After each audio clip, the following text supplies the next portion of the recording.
All right. Welcome back to All Cars, my friends. If you're new here, my name is John, and it's time for a Motorweek reaction. This is not a retro review, technically. This is the 2017 Lincoln Continental. So technically, it's not a retro review that they've scrounged around in a box of old Betamax tapes and uploaded. This is legitimately just one of their, what is a 7-year-old videos. But I felt we needed to do it. One of the advantages here of those of you who follow me and watch my videos is you do get to see my opinion change and my thoughts and my interests change over time. And relatively recently, I've been lamenting the loss of big, premium American cars. The Lincoln doesn't really fit that. I'm thinking something below the Lincoln level, but above Ford. Something where the old Buick cars, the old Oldsmobile cars used to sit. But it got me thinking about this. And a few weeks ago, I did the, it was an 88, I think, Continental retro review reaction. I didn't really love that car. I think I'd be very happy with one, but I didn't really love it. This is a car that I've always kind of lusted after. I'll get more into it as we get into it, but I wanted to do this one. It's the newest car I've ever done on one of these, so I appreciate you being here, but let's jump into it. As always, grab your beverage of choice. Today we've got some fully leaded coffee. This video brought to you by Tim Hortons.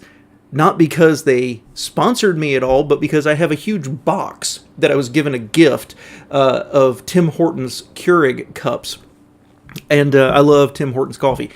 So it's brought to you because I wouldn't be awake without it. And sit back in that comfy chair and let's get into it and see all the way back 7 years ago what Motorweek said about the Continental.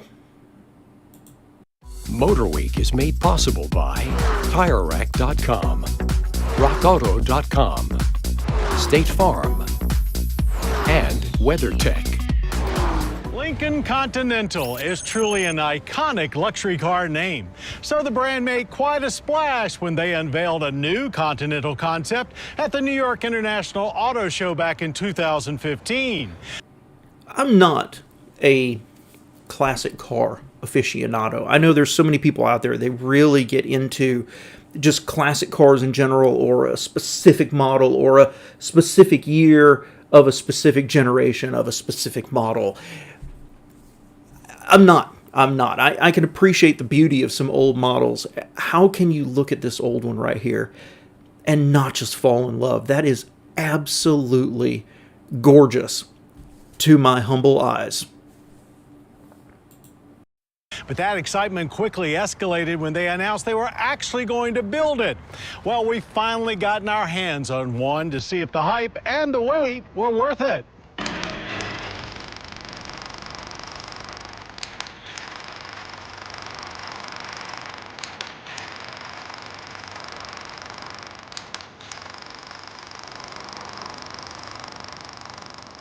For 2017, Lincoln unleashes an all-new flagship Continental sedan. An imposing four-door unlike anything from the brand since the 1990s. But really, you'd have to go back much further to find a Lincoln truly worthy of the Continental name. There's a trio of V6 engines to choose from, starting with... Before they get into the engines there, let's talk about the styling. I love it. I really do. This, there's a couple of things I don't love about it. I'm not absolutely enamored with. But holistically, as a package, it speaks to me. It really does. It touches me. And, if I nitpicked it a little bit, the grille is a touch too small. The headlights, I think it's because they're angled. There's something about them. The headlights always look slightly misplaced to me. Like they just picked them off another car and put them on here. And the tail, same thing. What you end up with is, I think this is fantastically gorgeous. I think this is one of the best looking American sedans in a long, long time. I'm not going to put a year on it. But I do think that it comes across a little narrow and the proportions are just, it's like a little narrow and a little long. The proportions are just a touch off. And I'm saying that from the perspective that if you look at a BMW and you look at a Mercedes and then you look at this, it just seems off a little bit. But I think it's gorgeous. I love the touches. I love the grille. I love the bright work around the grille. I love the Continental name kind of embossed into the side there. The touch of bright work around the rear of it. Exterior styling. It's not perfect. And I don't think it rises to the classic level of like that other one they showed, the old one. But this car really, really speaks to me. I wanted one when they came out, but even today, I couldn't afford it. With a 305 horsepower naturally aspirated 3.7 liter. Next step up is a 380 horsepower 2.7 liter EcoBoost. Both of those front-wheel drive with all-wheel drive available. Top tier is a 3-liter EcoBoost, which comes with all-wheel drive only. Output here is 400 horsepower and 400 pound-feet of torque, all working through a 6-speed automatic transmission. The Continental is by no means a sports sedan, but it's sportier than it probably needs to be for target buyers. More importantly, the ride quality is exquisite. With continuously controlled damping, it levitates down the highway like a modern luxury sedan should. You know, that's... They said it more eloquently than I would be able to. But that's what I'm talking about right there. You know, I would be fine with the base engine, honestly. I mean, 305 horsepower, more than enough for me and my, tootling around to the grocery store. That mid-level one, 380, that more than doubles the power of my current car. That 400 all-wheel drive, though, oh my goodness, ooh, I'd love to have a few minutes in one of those. But the combination of ride, power, and when you think about American luxury, a exquisite ride and effortless power, right? That's what I think of. And then that he said it's not a sports sedan, but it's probably sportier than most of the drivers would need. Well, that's, to me, the way it should be balanced. Of not, it's a sports sedan and we made it ride okay, but how about we made it ride fantastic? And it's got that level of competency behind it. Fantastically worded. Love it. The adaptive steering takes a little time to get used to, feeling overly heavy at times, touchy light at others, while the pedals also seem overly sensitive, requiring smooth inputs. There is Lincoln Drive Control with multiple driving modes, but if you choose anything other than comfort, you're kind of missing the point of the car. There's a wide open space inside with not much of a cockpit feel. The front seats offer a wealth of adjustments and are supremely comfortable. In the rear, seats feel more cozy with some adjustments of their own. There's still lots of room, though if you add the rear seat package, you can go with more of a 2+2 motif after folding down the huge center console.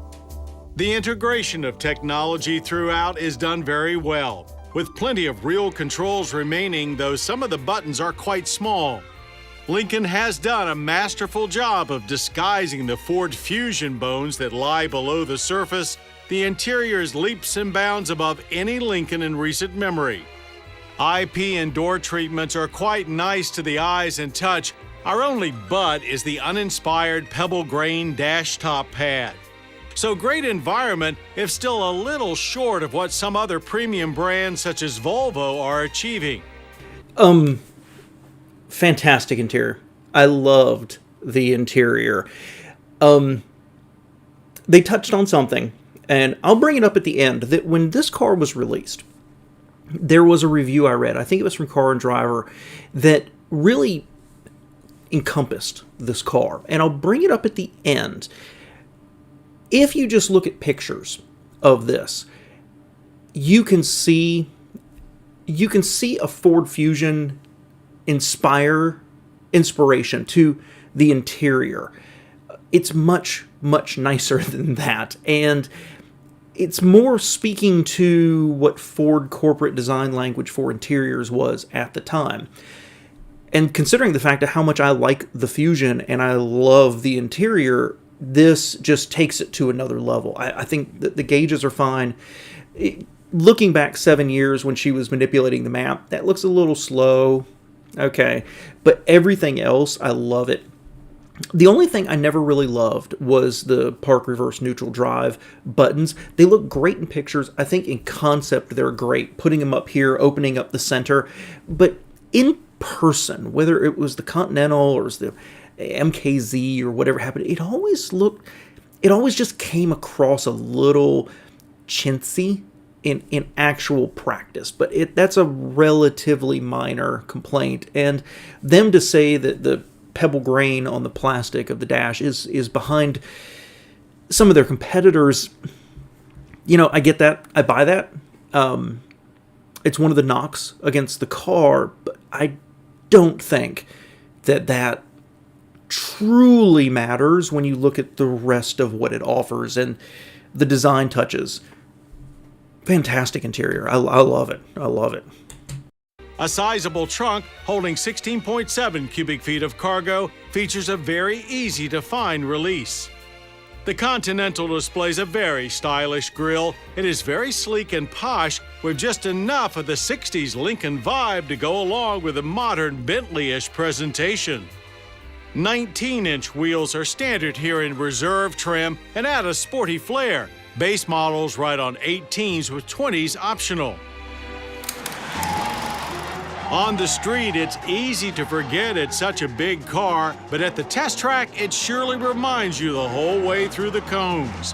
There's a little give as you enter the corner, but the car sets up quickly, almost fully eliminating the body roll you think is surely coming.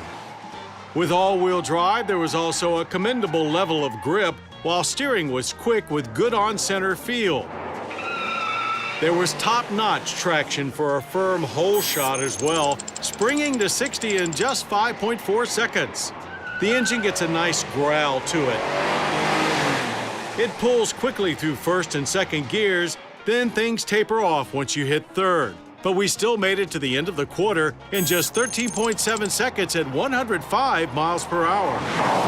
Government fuel economy ratings with the all-wheel... Hold on, before they go on to the fuel economy, impressive results. I mean, with the amount of power you've got, that shouldn't be a surprise. But solid results. And through the slalom, absolutely no drama. A little more movement, I think, than you would expect from a contemporary like BMW, something like that.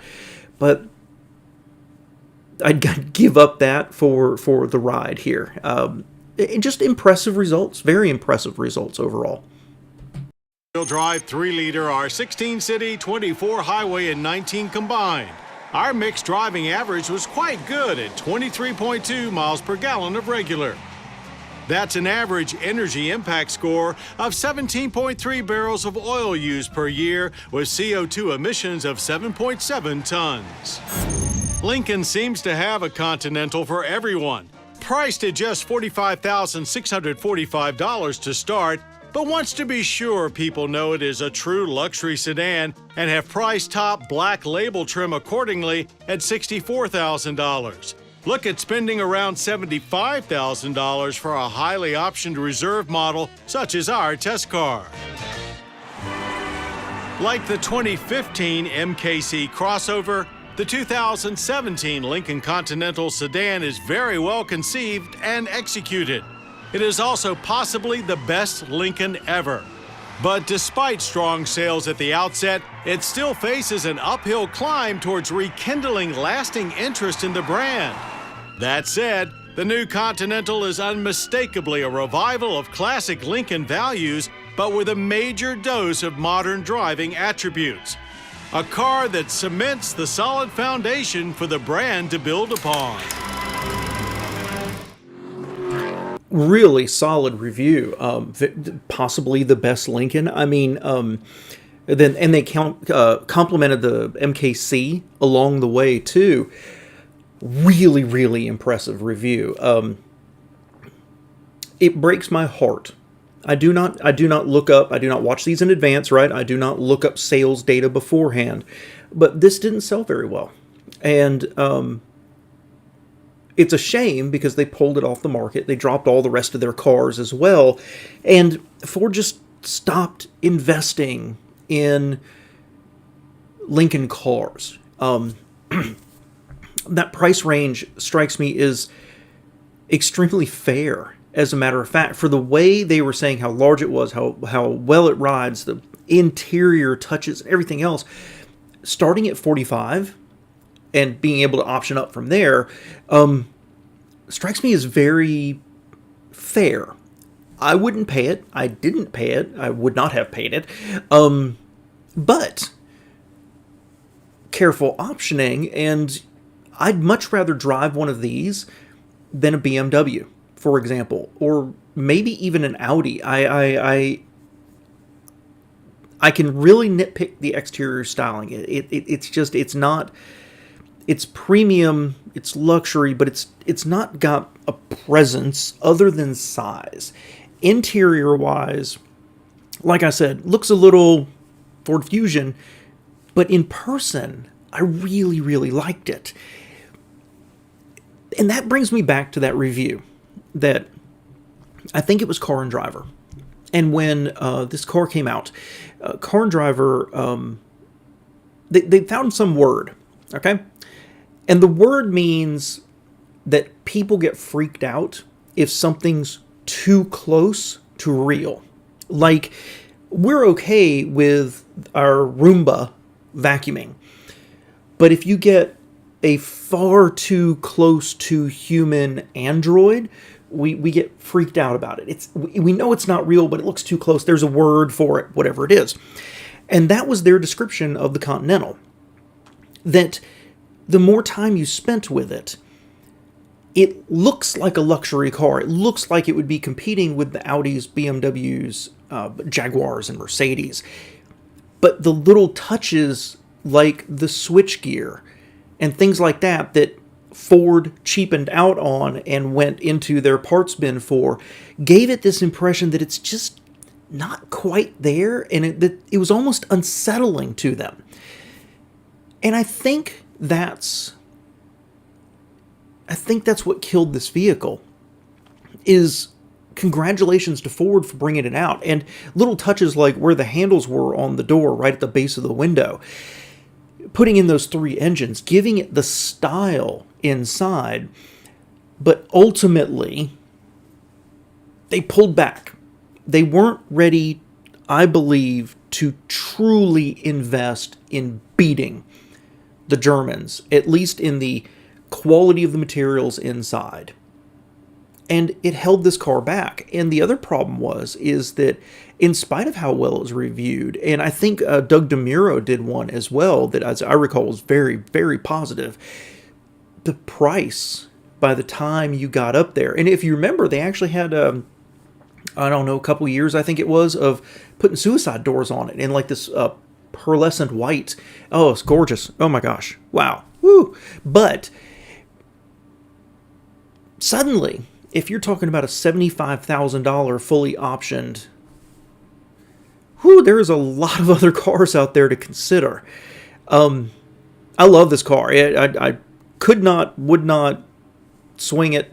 If I could afford a $75,000 car, I'm not sure I'd buy this. But this ranks as one of the most memorable cars of possibly the last 10 years for me. I like it that much. And I hate that instead of investing in it and doubling down and really going for it, Ford just let them all go. Let me know what you think below, guys. I appreciate you being here for kind of a long one. Thanks.